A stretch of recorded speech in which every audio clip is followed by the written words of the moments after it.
멈춘 것처럼 느껴지는 시간이 있습니다. 아무 일도 일어나지 않는 것 같고 기도해도 달라지지 않는 것처럼 느껴집니다. 그러나 하나님은 침묵 속에서도 일하십니다.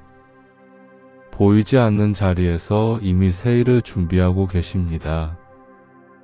오늘 이 시간 이사야의 말씀을 붙들고 다시 시작하게 하시는 은혜를 함께 구해보겠습니다. 새 일을 행하시는 하나님이 오늘 우리 곁에 계십니다. 사랑하는 성도님들, 이 시간은 집중해서 끝까지 들으시지 않아도 됩니다. 중간에 쉬어도 괜찮고 잠드셔도 괜찮습니다. 말씀이 흘러가는 동안 그냥 곁에 계셔도 됩니다. 무언가를 이해해야 한다는 부담 없이 그저 하나님 앞에 머물러 계셔도 충분합니다. 오늘 우리가 함께 나눌 이야기는 이사야 말씀입니다. 이사야는 이스라엘이 가장 힘들었던 시절에 기록된 책입니다. 백성들은 고향을 잃었고 소망도 잃었습니다. 돌아갈 수 있을지 없을지조차 몰랐습니다. 그 어두운 자리에서 하나님은 새 일을 말씀하셨습니다. 오늘 우리도 그 말씀을 함께 듣겠습니다. 살아오면서 많은 것을 지나왔습니다. 기쁜 날도 있었고 버티기 힘든 날도 있었습니다. 잘 살아온 것 같다가도 돌아보면 후회되는 날들이 눈에 밟힙니다. 더 잘할 수 있었는데 하는 생각이 새벽에 불쑥 찾아오기도 합니다. 몸은 어느새 예전 같지 않습니다. 계단을 오르면 숨이 차고 밤에 한 번쯤 잠이 깹니다. 거울 앞에 서면 세월이 거짓말을 하지 않는다는 것을 압니다. 그렇게 몸도 마음도 조금씩 피로해져 갑니다. 오래 믿음 생활을 해온 분들일수록 오히려 더 무거운 것들을 안고 계실 때가 있습니다. 기도를 많이 했는데 응답이 없었던 기억, 헌신했는데 상처받았던 시간, 믿음이 있다고 생각했는데 막상 어려운 일이 오니 흔들렸던 자신, 그 모든 것이 마음 어딘가에 차곡차곡 쌓여 있습니다. 오늘 이 시간은 그 짐을 잠시 내려놓는 자리가 되기를 기도합니다. 완벽하지 않아도 괜찮습니다. 정리되지 않은 마음으로 오셔도 됩니다. 하나님은 깔끔하게 정돈된 마음만 받으시는 분이 아닙니다. 엉클어지고 지치고 흔들리는 마음을 그대로 안아주시는 분이십니다. 그럼 지금부터 이사야 말씀 안으로 천천히 들어가겠습니다. 그냥 이 목소리를 따라 하나님 앞에 함께 머물러 보겠습니다. 첫 번째 말씀은 이사야 41장 10절입니다. 두려워하지 말라, 내가 너와 함께 함이라. 놀라지 말라, 나는 내 하나님이 됨이라. 이 말씀이 기록된 시대를 잠시 상상해 보십시오. 이스라엘 백성들은 바벨론의 포로로 끌려간 상태였습니다. 예루살렘 성은 무너졌고 성전도 불에 탔습니다. 부모와 자녀가 뿔뿔이 흩어진 가정들이 있었고 그들 중 많은 이들이 다시는 고향 땅을 밟지 못할 것이라고 생각했습니다. 먼 타국에서 낯선 말을 들으며 낯선 음식을 먹으며 살았습니다. 돌아갈 수 있다는 보장이 없었습니다. 하나님이 우리를 버리신 것은 아닐까 하는 생각이 마음속을 채웠습니다. 예배드릴 성전도 없고 돌아갈 고향도 없고 앞날이 보이지 않는 자리였습니다. 그 자리에서 하나님은 말씀하셨습니다. 두려워하지 말라, 내가 너와 함께 함이라. 이 말씀에서 주목해야 할 것은 하나님께서 상황을 바꿔주겠다고 먼저 말씀하시지 않으셨다는 점입니다. 즉시 고향으로 돌아가게 해주겠다고 하시지 않으셨습니다. 포로 생활을 당장 끝내주겠다고도 하시지 않으셨습니다. 그보다 먼저 내가 너와 함께 한다고 말씀하셨습니다. 함께 있다는 선언이 상황의 해결보다 먼저였습니다. 이것이 하나님의 방식입니다. 상황이 달라지기 전에 먼저 함께 계신다는 것을 알게 하십니다. 이것을 먼저 받아야 버틸 수 있기 때문입니다. 사랑하는 성도님들, 이 말씀을 오늘 우리 삶에 가져오면 어떨까요? 몸이 예전 같지 않아서 하루하루가 버거운 날이 있습니다. 아침에 일어나면 여기저기 불편한 곳이 있고 병원은 이제 낯선 곳이 아닙니다. 수십 년을 함께 살던 배우자가 먼저 세상을 떠나고 빈집에 혼자 앉아있는 저녁이 있습니다. 자녀들은 바빠서 자주 연락이 오지 않고 오더라도 마음을 다 나누기는 어렵습니다. 예전에는 신앙이 강했는데 요즘은 기도하려 해도 말이 잘 나오지 않습니다. 그런 날들이 쌓이면 나는 하나님께 잊힌 것이 아닐까 하는 생각이 슬쩍 찾아옵니다. 그 자리에서 하나님은 말씀하십니다. 두려워하지 말라, 내가 너와 함께 함이라. 상황이 해결되지 않아도 하나님은 함께 하십니다. 기도가 잘 나오지 않는 날에도 하나님은 그 자리에 계십니다. 혼자 있는 것처럼 느껴지는 저녁에도 하나님은 그 방 안에 계십니다. 이 선언을 마음에 붙잡으십시오. 두려워하지 않아도 됩니다. 하나님이 함께 하십니다. 이 사실 하나가 오늘 하루를 버티게 합니다. 이 말씀을 매일 아침 천천히 읽어보십시오. 두려워하지 말라, 내가 너와 함께 함이라. 이 문장을 두세 번 되풀이하며 읽으면 마음이 조금 달라집니다. 선언이 마음 안으로 들어오기 시작합니다. 짧게 기도해도 됩니다. 주님, 오늘도 함께 해주셔서 감사합니다. 어디에 있든 무엇을 하든 주님이 함께 하심을 믿게 하소서. 이 말씀이 마음 안에 머물게 하소서. 지금 이 말씀을 마음에 두고 잠시 멈춰봅니다. 급하게 다음으로 넘어가지 않아도 됩니다. 하나님이 함께 하신다는 이 한마디가 오늘 우리에게 가장 필요한 말일 수 있습니다. 두 번째 말씀은 이사야 40장 31절입니다. 오직 여호와를 앙망하는 자는 새 힘을 얻으리니 독수리가 날개치며 올라감 같을 것이요 다른 박질하여도 곤비하지 아니하겠고 걸어가도 피곤하지 아니하리로다. 이 말씀 바로 앞을 보면 이사야 40장 전체에서 하나님은 지쳐있는 백성에게 말씀하고 계십니다. 소년들도 지치고 젊은이들도 넘어진다고 성경은 말합니다. 젊음도 지침 앞에서는 무너진다는 것입니다. 그러니 나이 든 사람들이 지치는 것은 당연합니다. 더 약해지고 더 쉽게 지치고 더 빨리 고단해지는 것은 자연스러운 일입니다. 하나님은 그것을 책망하지 않으십니다. 오히려 그 지침을 이미 알고 계십니다. 그래서 말씀하십니다. 여호와를 앙망하는 자에게 새 힘을 주겠다고. 앙망한다는 것은 기다린다는 뜻이기도 합니다. 하나님을 바라보며 기다린다는 의미입니다. 눈을 하나님께 고정하고 하나님이 일하실 것을 믿으며 기다리는 것입니다. 독수리의 이미지가 나옵니다. 독수리는 날개를 힘차게 저어서 올라가는 것이 아닙니다. 오히려 날개를 펼치고 바람을 타고 올라갑니다. 자기 힘이 아니라 상승 기류를 타는 것입니다.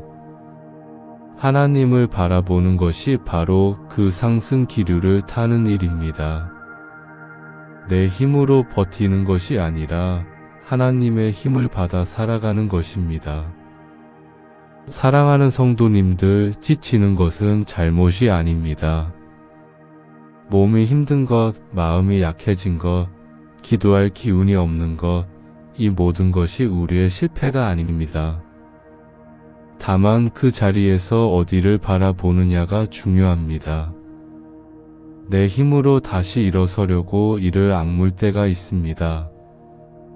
주변 사람에게 기대려고 하는데 기댈 곳이 마땅치 않을 때가 있습니다.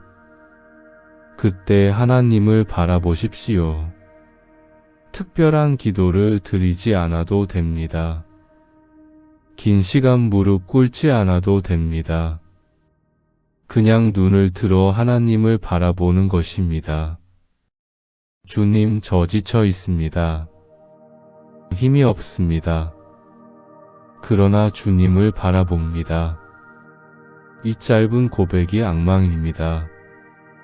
이 고백을 드리는 사람에게 하나님은 새 힘을 주십니다. 달려도 지치지 않는다는 것은 모든 피로가 사라진다는 뜻이 아닙니다. 지쳐도 다시 일어날 수 있는 힘이 공급된다는 것입니다. 쓰러질 것 같아도 다시 한 발 내디딜 수 있는 힘이 온다는 것입니다. 그 힘은 우리 안에서 나오지 않습니다. 하나님께로부터 옵니다. 지금 이 말씀을 조용히 마음에 품어봅니다. 여호와를 앙망하는 자는 새 힘을 얻는다. 말없이 이 말씀을 마음속에서 되새겨 보아도 좋습니다. 주님, 오늘 하루도 지쳐있는 우리에게 새 힘을 허락하소서. 내 힘이 아니라 주님께서 주시는 힘으로 살게 하소서. 눈이 하나님께로 향하게 하소서. 세 번째 말씀은 이사야 43장 1절입니다. 야곱아, 너를 창조한 여호와께서 이제 말씀하시느니라. 이스라엘아, 너를 지으신 이가 말씀하시느니라. 두려워하지 말라. 내가 너를 구속하였고 내가 너를 지명하여 불렀나니 너는 내 것이라. 이 말씀을 깊이 들어보면 하나님이 이름을 부르고 계십니다. 야곱아, 이스라엘아 하고 이름을 부르십니다. 이것은 단순한 호칭이 아닙니다. 당시 이스라엘 사람들은 자신의 정체성을 잃어버린 상태였습니다. 포로로 끌려가서 새로운 이름으로 불렸습니다. 바벨론식 이름을 강요받은 사람들도 있었습니다. 자신이 누구인지 어디서 왔는지를 잊어가고 있었습니다. 그 자리에서 하나님이 말씀하십니다. 야곱아, 이스라엘아, 너는 내가 창조한 자다. 너는 내가 지은 자다. 너는 내 것이다. 내가 너를 구속하였다는 말은 값을 치르고 되찾아왔다는 뜻입니다. 돈을 주고 사람을 사는 시대의 표현입니다. 하나님이 대가를 치르고 우리를 찾아오셨다는 선언입니다. 지명하여 불렀다는 것은 수많은 사람들 중에서 나를 특별히 골라 이름을 불렀다는 것입니다. 익명이 아닙니다. 내가 누군지 알고 내 이름을 알고 나를 찾아오셨습니다. 나이가 들수록 자신이 쓸모없는 존재가 된 것 같은 느낌이 들 때가 있습니다. 일하던 직장을 그만두고 역할이 줄어들면서 내가 무엇을 위해 존재하는지 흐릿해집니다. 가족들도 바쁘고 교회에서도 청년들이 주도하는 분위기에서 슬그머니 뒤로 물러나게 됩니다. 세상이 나를 점점 잊어가는 것 같은 느낌이 든다면 이 말씀을 들으십시오. 하나님은 성도님들의 이름을 알고 계십니다. 이름을 불러 찾아오신 하나님이 지금도 성도님들을 보고 계십니다. 잊어버린 것이 아닙니다. 세상이 성도님들을 기억하지 못해도 하나님은 기억하고 계십니다. 너는 내 것이라는 말씀이 이 모든 불안에 대한 대답입니다. 내가 하나님의 것이라면 하나님이 책임지십니다. 내가 하나님의 것이라면 하나님이 돌보십니다. 내가 하나님의 것이라면 하나님이 끝까지 붙들고 계십니다. 오늘 아침 눈을 떴을 때 마음속으로 이렇게 고백해 보십시오. 두려워하지 않아도 된다. 나는 하나님의 것이다. 하나님이 나를 지명하여 부르셨다. 이 고백이 하루를 시작하는 힘이 됩니다. 주님, 우리가 주님의 것임을 다시 기억하게 하소서. 이름을 불러주시는 주님께서 오늘도 우리 곁에 계심을 믿습니다. 우리의 정체성이 주님 안에 있음을 잊지 않게 하소서. 조용히 마음을 하나님 앞에 두어 봅니다. 지금 이 말씀이 마음에 머무는 동안 하나님이 성도님들의 이름을 부르고 계신다는 것을 느껴보십시오. 네 번째 말씀은 이사야 43장 18절입니다. 너희는 이전 일을 기억하지 말며 옛날 일을 생각하지 말라. 이 말씀이 나오는 문맥을 보면 하나님이 출애굽의 기적을 말씀하시다가 갑자기 방향을 바꾸십니다. 홍해를 가른 것, 광야에서 물을 내신 것, 이스라엘을 이끄신 모든 역사를 말씀하시다가 이제 그것들을 기억하지 말라고 하십니다. 이것은 참 이상한 말씀입니다. 왜 그 위대한 역사를 기억하지 말라고 하실까요? 그것은 과거의 기적에만 매달려 있으면 지금 하나님이 행하시는 새 일을 보지 못하기 때문입니다.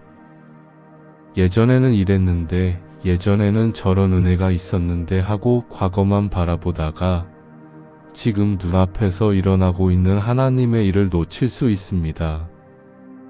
이스라엘 백성들도 그랬습니다. 이집트에서 나왔을 때의 기적을 기억했습니다. 홍해가 갈라졌던 그 순간을 그리워했습니다. 그래서 지금 바벨론 포로 시대에 하나님이 또 다른 방법으로 일하고 계신다는 것을 잘 보지 못했습니다. 사랑하는 성도님들, 우리도 과거에 붙들릴 때가 있습니다.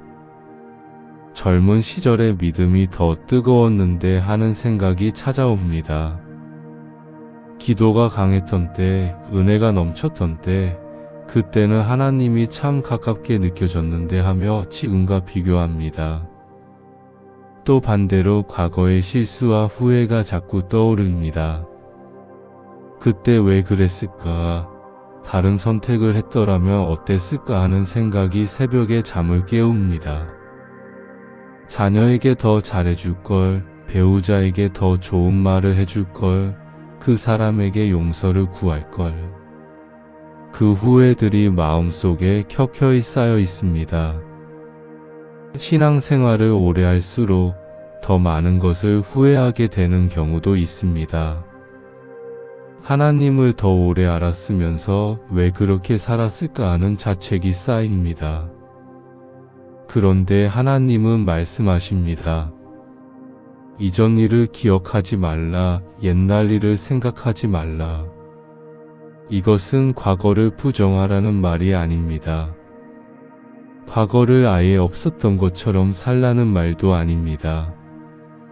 과거에 붙잡혀서 지금을 잃어버리지 말라는 말씀입니다. 후회에 묶여서 지금 하나님이 행하시는 새 일을 놓치지 말라는 것입니다.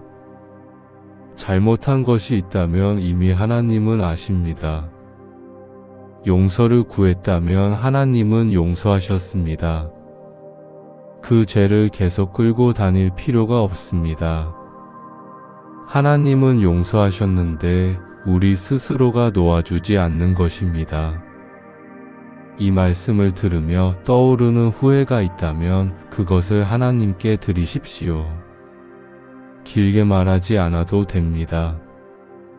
주님, 그 시간들을 주님께 드립니다. 제가 잘못한 것들을 주님 앞에 내려놓습니다. 용서해 주소서. 이 한마디가 충분합니다. 하나님은 들으시고 받으십니다. 그리고 말씀하십니다. 이제 앞을 보라, 내가 새 일을 행할 것이라. 이 말씀을 마음에 두고 잠시 멈춰봅니다. 과거에 붙들린 마음이 있다면 조용히 하나님 앞에 내려놓아 봅니다. 지금 떠오르는 생각을 억지로 밀어내지 않아도 됩니다. 그냥 하나님 앞에 놓아두면 됩니다. 주님, 과거의 후회와 아픔을 주님 앞에 내려놓습니다. 새 일을 보게 해주소서.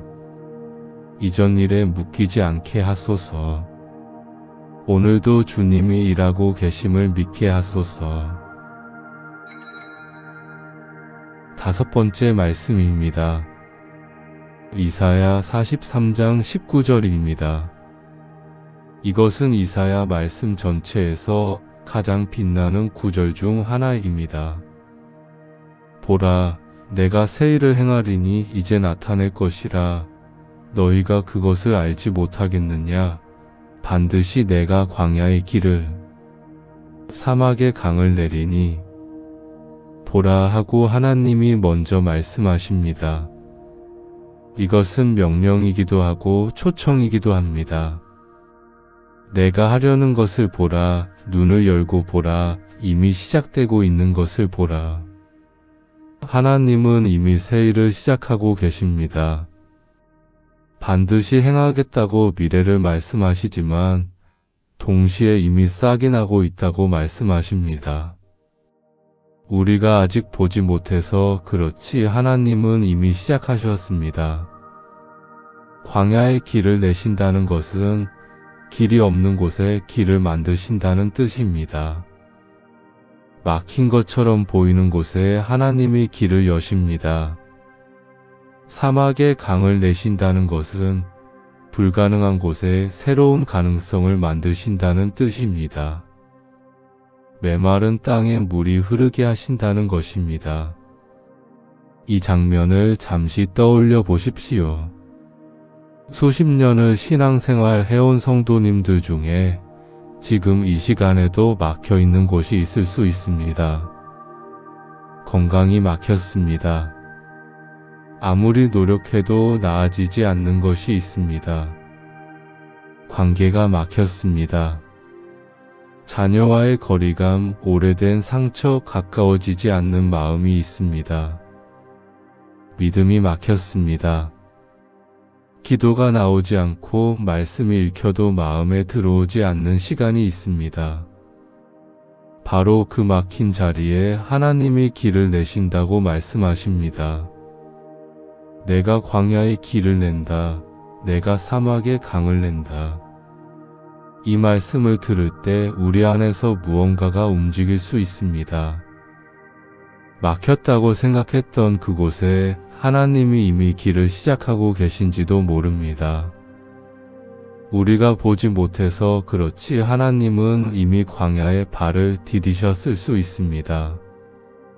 이 말씀이 가슴에 닿으시는 분들이 계실 것입니다. 그 마음을 억지로 설명하려 하지 않아도 됩니다. 그냥 느껴지는 것을 그대로 두십시오. 신앙생활을 오래 해오면서 얼마나 많은 광야를 지나오셨습니까? 힘들었던 그 시간들, 눈물로 버텼던 날들, 아무도 알아주지 않았던 헌신들이 있습니다. 그 광야를 하나님은 다 보고 계셨습니다. 그리고 그 광야를 지나면서 성도님들 안에 무언가가 쌓였습니다. 하나님을 의지하는 법, 포기하지 않는 법, 눈물 속에서도 예배하는 법. 그것이 하나님이 광야에서 내신 길이었습니다. 지금 또 다른 광야에 서 계신다면 하나님은 또 다른 길을 내고 계십니다. 지금은 보이지 않아도 괜찮습니다. 이미 싹이 나고 있습니다. 주님, 우리가 보지 못하는 곳에서도 주님이 일하고 계심을 믿습니다. 광야의 길을 내시는 하나님을 경배합니다. 사막의 강을 내시는 하나님을 신뢰합니다.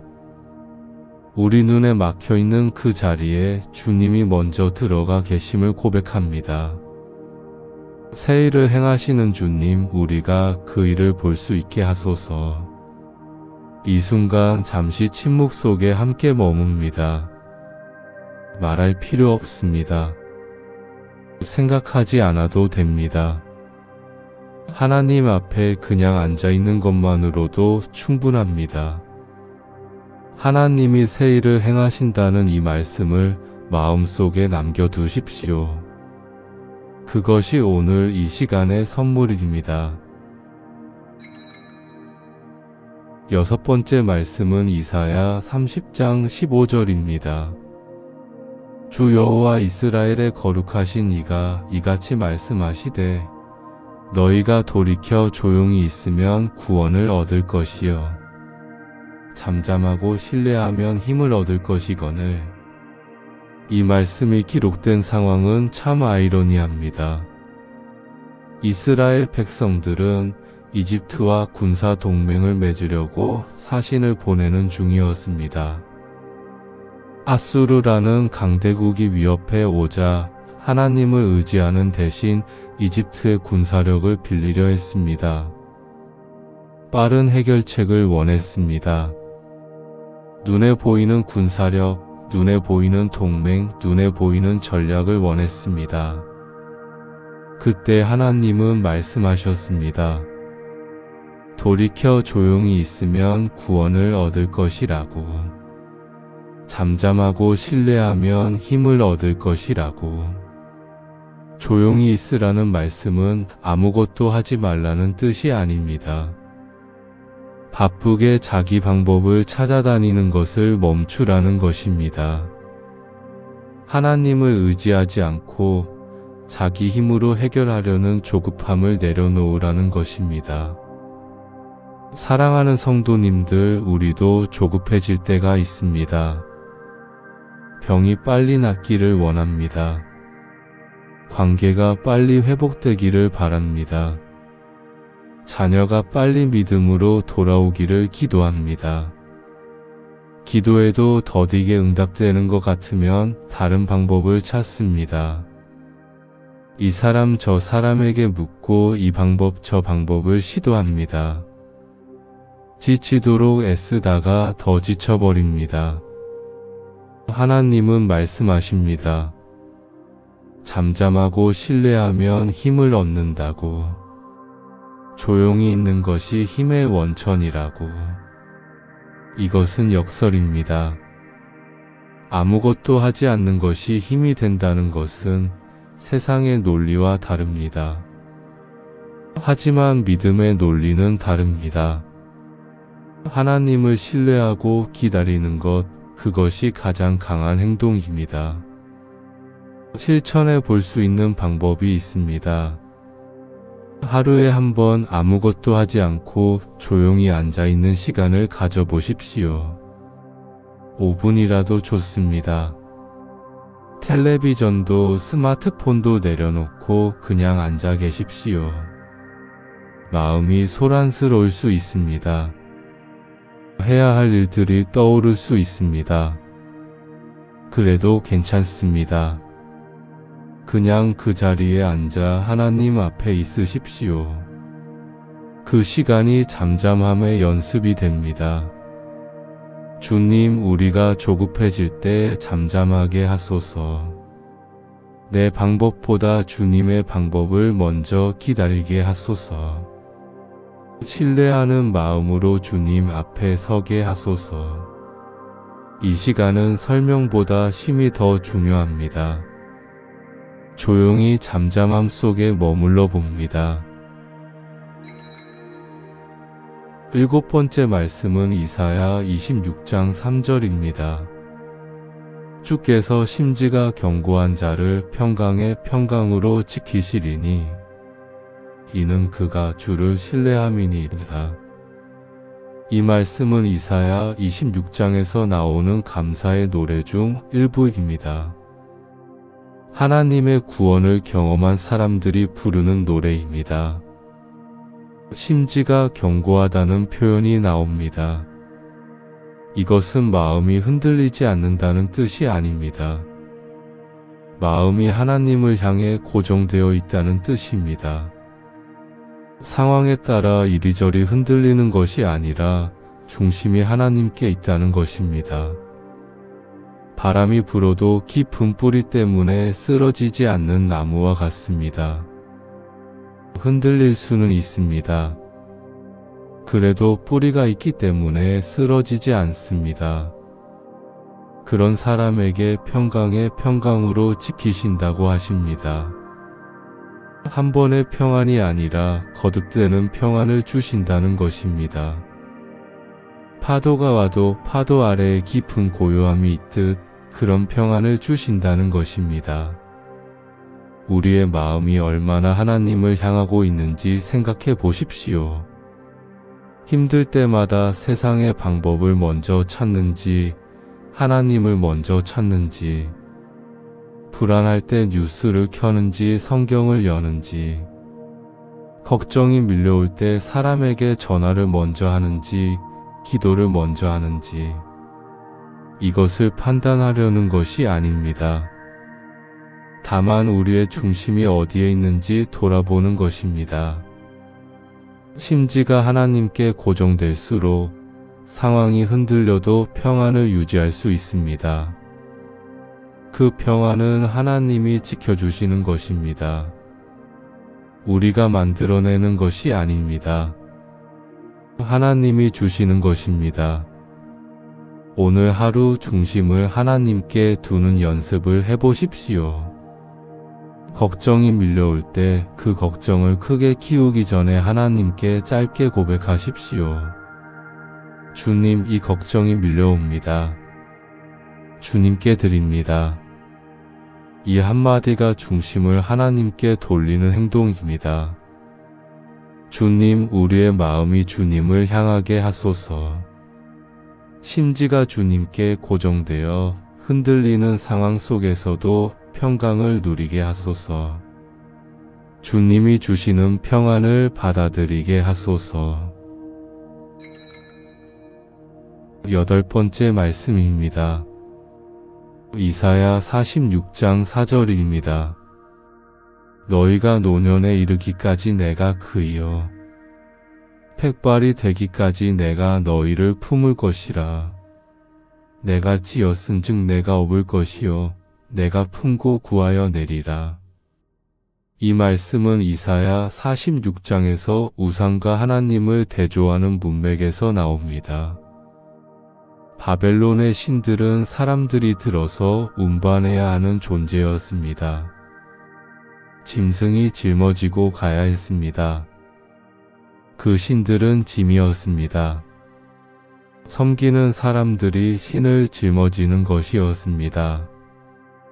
그런데 하나님은 반대입니다. 내가 너희를 품겠다. 내가 너희를 짊어지겠다. 내가 업겠다고 말씀하십니다. 하나님이 우리의 짐을 지는 분이십니다. 우리가 하나님을 모시는 것이 아니라 하나님이 우리를 품으십니다. 그리고 이 말씀은 특별히 노년을 이야기합니다. 너희가 노년에 이르기까지 백발이 되기까지 젊을 때만 품으시는 것이 아닙니다. 힘이 있을 때만 함께 하시는 것이 아닙니다. 늙고 약해진 그때에도 하나님은 품으십니다. 이 말씀이 60대, 70대를 살아가시는 성도님들께 어떻게 들리십니까? 힘이 빠지고 몸이 약해지고 의존해야 하는 상황이 늘어날수록 불안합니다. 누군가에게 짐이 되는 것이 두렵습니다. 자녀들에게 부담이 될까봐 아프다는 말도 쉽게 꺼내지 못합니다. 도움을 받아야 하는 상황이 되면 그것이 자존심을 건드립니다. 한평생 강하게 살아왔는데 약해지는 것이 낯설고 두렵습니다. 그런 마음을 하나님은 아십니다. 그래서 말씀하십니다. 내가 업겠다, 내가 품겠다, 내가 구하여 내리겠다. 업는다는 것은 등에 지는 것입니다. 어머니가 아이를 업듯 하나님이 우리를 등에 지시겠다는 것입니다. 무거워도 괜찮습니다. 지쳐도 괜찮습니다. 약해도 괜찮습니다. 하나님이 업어주시니까요. 이 말씀이 마음에 닿는다면 눈을 감고 잠시 느껴보십시오. 하나님이 나를 품고 계신다는 것을, 팩발이 된 지금도 하나님은 나를 업어주고 계신다는 것을 말없이 들어도 되는 이 시간 속에서 하나님의 품을 느껴보십시오. 주님, 노년에도 우리를 품어주시는 주님께 감사합니다. 약해진 우리를 업어주시는 주님을 경배합니다. 우리가 약해질수록 주님의 품이 더 가까이 느껴지게 하소서. 짐이 될까봐 두렵지 않게 하소서. 주님의 등에 업혀도 된다는 것을 마음 깊이 알게 하소서. 이제 조금 천천히 마음을 내려놓아 봅니다. 여기까지 오신 성도님들 정말 잘 오셨습니다. 이 시간 속에서 잠시 쉬어 가셔도 괜찮습니다. 9번째 말씀입니다. 이사야 55장 8절입니다. 이는 내 생각이 너희의 생각과 다르며 내 길은 너희의 길과 다름이니라. 여호와의 말씀이니라. 이 말씀은 55장 9절과 함께 읽어야 더 깊어집니다. 하늘이 땅보다 높음같이 내 길은 너희의 길보다 높으며 내 생각은 너희의 생각보다 높다고 이어집니다. 이 말씀이 기록된 맥락에서 하나님은 백성들에게 악인은 그 길을 버리고 돌아오라고 초청하셨습니다. 돌아오면 긍휼히 여기고 용서하겠다고 말씀하셨습니다. 그런데 그 긍휼이 인간의 기준과 다릅니다. 인간은 누군가를 용서할 때 조건이 있습니다. 충분히 뉘우쳤다는 증거를 원합니다. 그런데 하나님의 용서는 다릅니다. 하나님의 생각은 우리와 다릅니다. 우리보다 훨씬 넓고 훨씬 높습니다. 사랑하는 성도님들, 살아오면서 하나님의 뜻을 이해하기 어려웠던 순간들이 있으셨을 것입니다. 왜 이 병이 나에게 왔는지 이해가 되지 않습니다. 왜 기도에 응답이 없었는지, 왜 그 사람을 먼저 데려가셨는지 이해가 되지 않습니다. 왜 평생 믿음 생활을 했는데 이런 어려움이 오는지 모르겠습니다. 그 의문들은 사라지지 않습니다. 인생을 살아갈수록 더 많은 물음표가 생길 수도 있습니다. 하지만 이 말씀은 그 모든 의문에 이렇게 말합니다. 내 생각은 너희의 생각과 다르다. 이해할 수 없는 것이 당연합니다. 하나님의 생각은 우리보다 높기 때문입니다. 이것은 해명이 아닙니다. 오히려 이해를 넘어서는 신뢰로 초대하는 말씀입니다. 다 이해하지 않아도 믿을 수 있습니다. 다 알지 못해도 따라갈 수 있습니다. 하나님의 길이 더 높다는 것을 알기 때문입니다. 그 믿음 안에서 쉬어도 됩니다. 이해되지 않는 것이 있다면 그것을 억지로 해결하려 하지 않아도 됩니다. 하나님 앞에 그냥 올려드리면 됩니다. 주님, 이해되지 않는 것들이 있습니다. 왜인지 모르는 것들이 있습니다.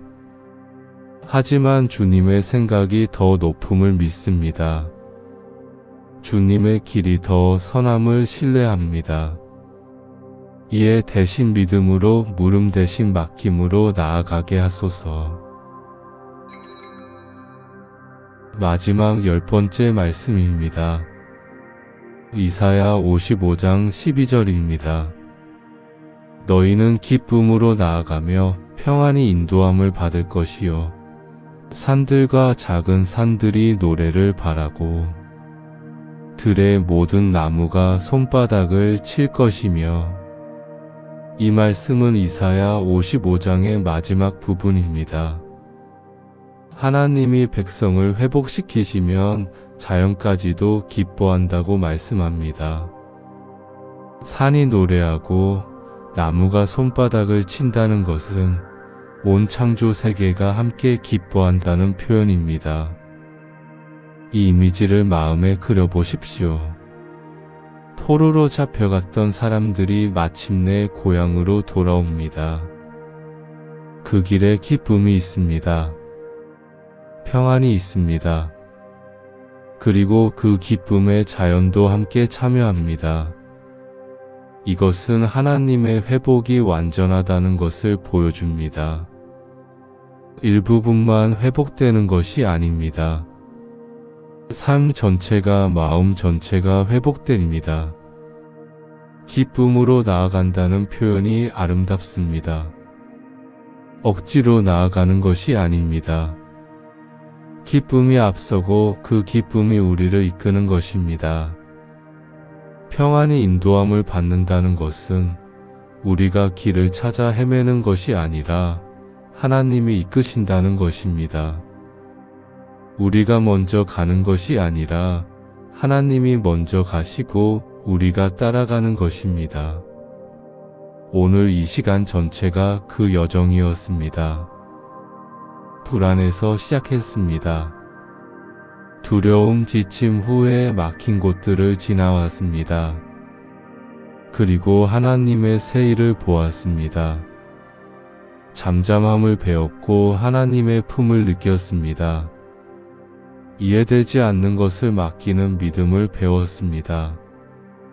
이제 기쁨으로 나아갑니다. 완벽해진 것이 아닙니다.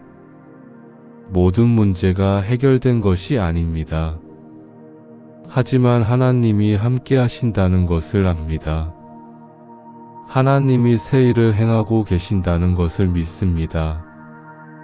그것으로 충분합니다. 그것이 기쁨의 이유입니다. 산들이 노래하고 나무들이 손바닥을 치는 그 이미지 속에 성도님들도 함께 있습니다. 완전한 회복은 아직 오지 않았지만 그 회복을 향한 길 위에 있습니다. 그 길을 하나님이 인도하고 계십니다. 평안히 인도함을 받으며 나아가십시오. 주님, 우리를 기쁨으로 나아가게 하소서. 평안히 인도받게 하소서. 이 여정이 끝날 때 산들이 노래하고 나무들이 손바닥을 치는 그 기쁨 안에 우리도 있게 하소서. 오늘 우리는 이사야의 10개 말씀을 통해 하나님과 함께 한 여정을 걸었습니다. 각 말씀이 우리에게 무엇을 말씀했는지 천천히 되짚어 봅니다. 이사야 41장 10절에서 하나님이 먼저 함께 하신다는 것을 들었습니다. 상황이 바뀌기 전에 함께 하신다는 선언이 먼저였습니다.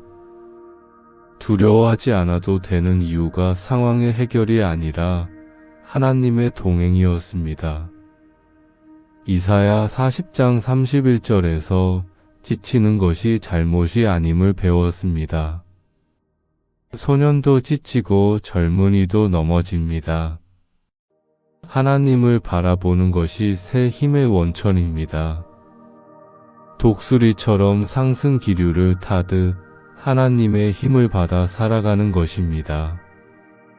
이사야 43장 1절에서 하나님이 우리의 이름을 알고 부르신다는 것을 들었습니다. 너는 내 것이라는 선언이 정체성의 기초가 됩니다. 세상이 잊어도 하나님은 기억하십니다. 이사야 43장 18절에서 과거를 내려놓아도 된다는 말씀을 들었습니다. 후회와 실패에 붙잡혀 있지 않아도 됩니다. 하나님이 새 일을 행하실 것이기 때문입니다. 이사야 43장 19절에서 하나님이 이미 새 일을 시작하고 계신다는 것을 배웠습니다. 광야의 길을 사막의 강을 내시는 하나님이 막힌 우리 삶에도 길을 내고 계십니다. 보이지 않아도 이미 싹이 나고 있습니다. 이사야 30장 15절에서 잠잠함이 힘이 된다는 역설을 배웠습니다. 조용히 있는 것, 신뢰하며 기다리는 것이 구원의 길입니다.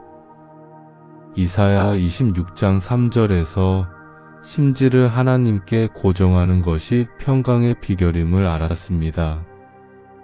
흔들리는 상황 속에서도 중심이 하나님께 있으면 평안을 유지할 수 있습니다.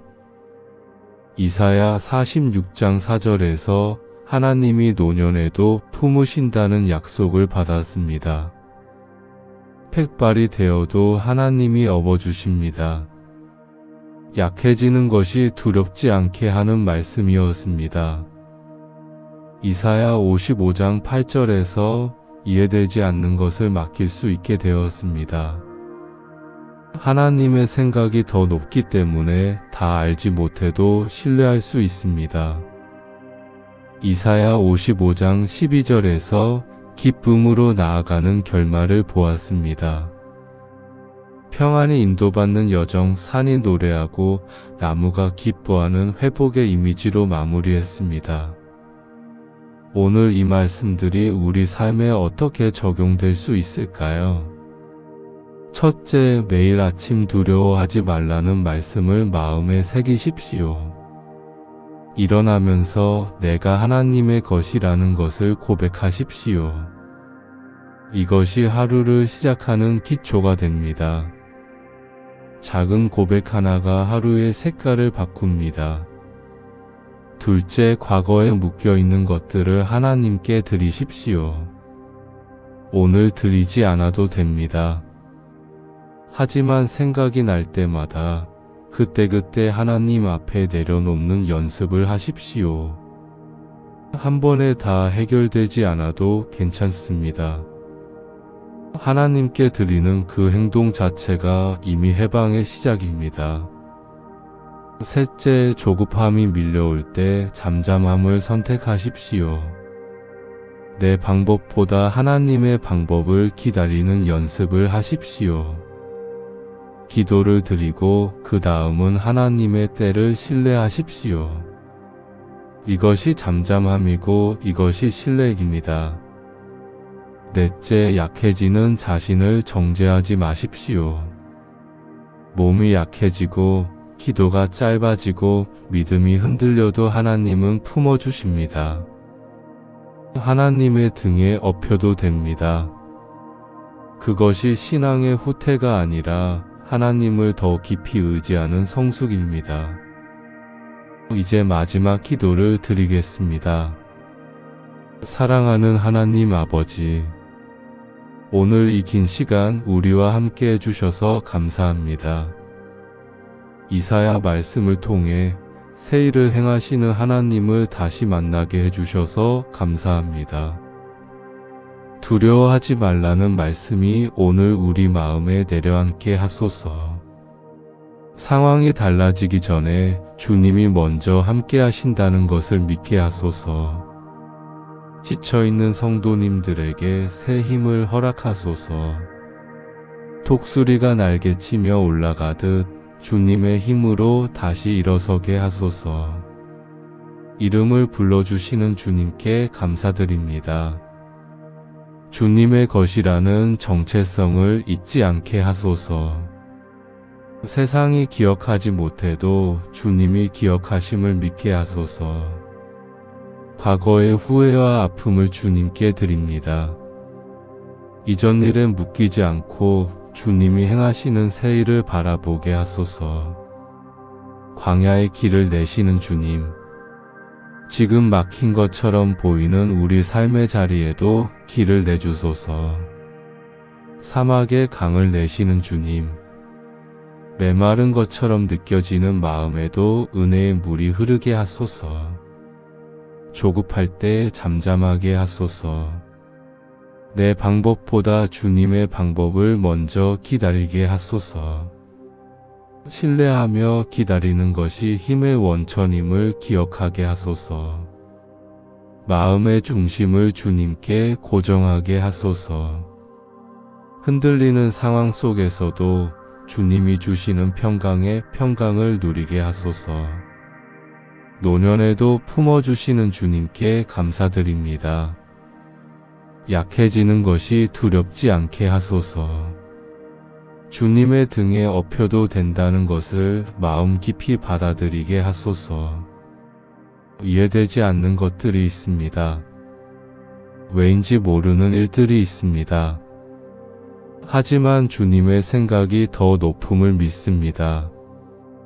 이해 대신 신뢰로, 물음 대신 맡김으로 살아가게 하소서. 기쁨으로 나아가게 하소서. 평안히 인도받게 하소서. 오늘 이 자리에 오신 모든 성도님들 위해 주님의 평강이 임하게 하소서. 이 말씀이 마음에 머물게 하시고 오늘 하루를 인도하는 빛이 되게 하소서. 산들이 노래하고 나무들이 손바닥을 치는 그 기쁨 안에 우리도 있게 하소서. 예수님의 이름으로 기도드립니다. 아멘. 사랑하는 성도님들, 오늘 이 시간이 어떠셨습니까? 마음에 남아있는 말씀이 있으시다면 댓글로 나눠주시면 함께 은혜를 이어가겠습니다. 말씀 한 구절이라도, 짧은 마음 한 줄이라도 그것이 서로에게 큰 위로가 됩니다. 이 채널에는 말씀 영상이 계속해서 올라옵니다. 구독과 알림 설정을 해두시면 새 영상을 놓치지 않고 받아보실 수 있습니다. 혼자 있는 시간에도 이 말씀들이 곁에 있기를 바랍니다. 그럼 다음 시간에도 주님의 말씀으로 다시 함께 하겠습니다. 오늘도 주님의 평강이 함께 하시기를 기도합니다. 새 일을 행하시는 하나님이 성도님들 곁에 계십니다. 광야의 길을 내시고 사막의 강을 내시는 그 하나님이 오늘도 일하고 계십니다. 기쁨으로 나아가십시오. 평안히 인도받으십시오. 주님과 흐르는 시간 오늘도 함께 해주셔서 감사합니다.